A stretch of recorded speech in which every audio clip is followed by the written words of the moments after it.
Welcome to the Learning Pines YouTube. We hope this video helps. I will list the hardware you need to use internet on an old TV. Use an HDMI streaming stick like Chromecast or Fire TV for 1080p output.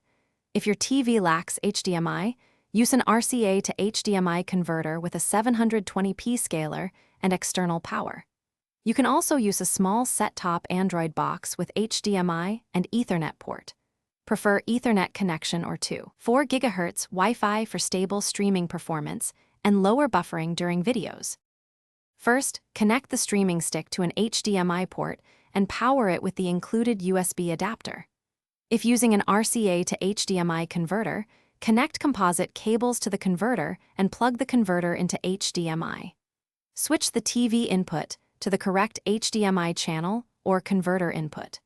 Use the supplied remote or mobile app to pair the device and follow on-screen Wi-Fi setup. Finally, sign in to streaming apps and update firmware before you start watching.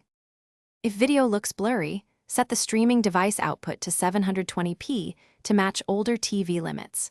Try Ethernet or a phone hotspot when home Wi-Fi is unstable or slow for better streaming.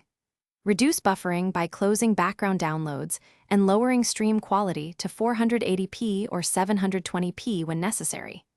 Use the mobile remote app to type faster, enter passwords, and control playback. Clear app cache and restart the device if an app freezes, and reboot the converter when audio sync issues occur. Thanks for watching. Consider subscribing if we helped you.